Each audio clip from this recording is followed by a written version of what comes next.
Je vous propose maintenant un nouveau tutoriel sur Shell Compta 2017, toujours donc sur notre thématique des traitements extra-comptables.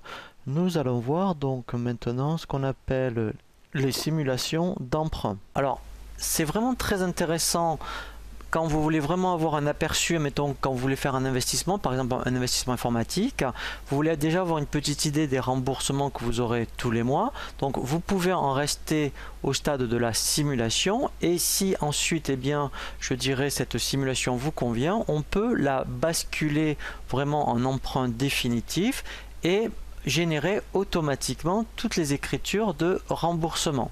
Donc pour cela, on va dans le menu liste, emprunt. Alors dans un premier temps, on va nous demander une simulation. Donc ici je clique sur simuler. Donc je veux, admettons, réaliser un emprunt de 5000 euros.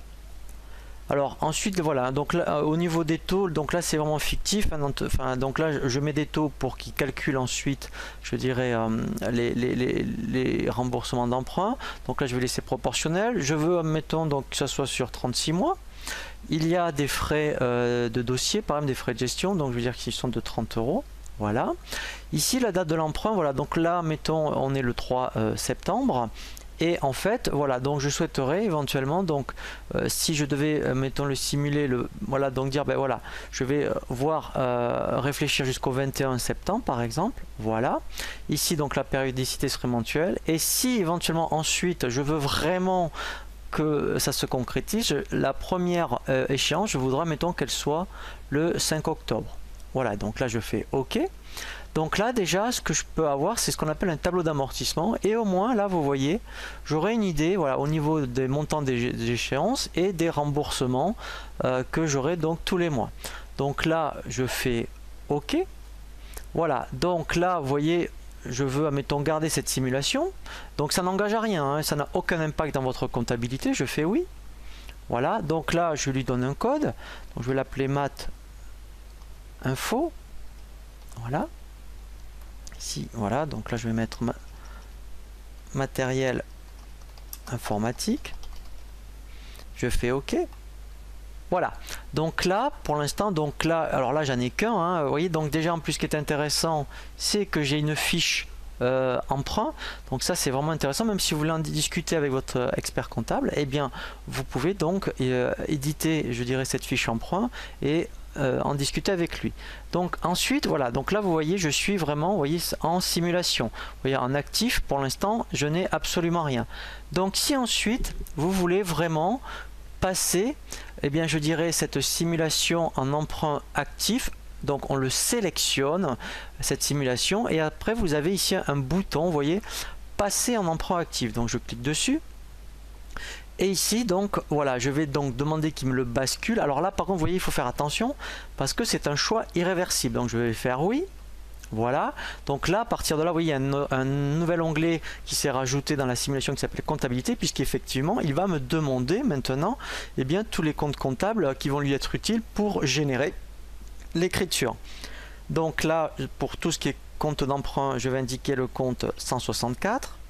Pour tout ce qui est compte d'intérêt, c'est le 661. Et tout ce qui est compte de frais, voilà, c'est le 627. Donc je vais dire que bien sûr ça va se générer dans mon journal de banque. Le mode de paiement, et bien là je vais être prélevé, voilà. Et mon compte de banque, ça va être le 512. Voilà, donc là vous voyez, je peux lui demander donc qu'il passe automatiquement l'écriture, et je peux même programmer, mettons lui que ce soit le 5 octobre, quelques jours avant. Ici si j'ai indiqué 2-3 jours avant, et bien le générer, mettons le 1er octobre. Ici c'est le libellé qui va proposer dans l'écriture, donc il y aura marqué échéance matin info, et là on peut même mettre le mois et l'année. Moi je vous le conseille, comme ça tous les mois vous saurez quelle écriture il passe par rapport au mois et l'année. Donc quand vous avez indiqué toutes ces informations, donc là on fait OK, voilà, et là vous voyez, il va me proposer donc de passer l'écriture de cet emprunt. Donc là je fais oui. Si il me propose de passer l'écriture de la réalisation de l'emprunt, hein, alors il faut bien faire attention, vous voyez, c'est l'emprunt total, donc ce n'est pas les remboursements après au niveau des mensualités. Donc là je suis d'accord, donc là je fais OK. Voilà, donc là maintenant vous voyez il est vraiment en un emprunt actif. Nous allons voir maintenant eh bien, comment générer les écritures de remboursement mensuellement.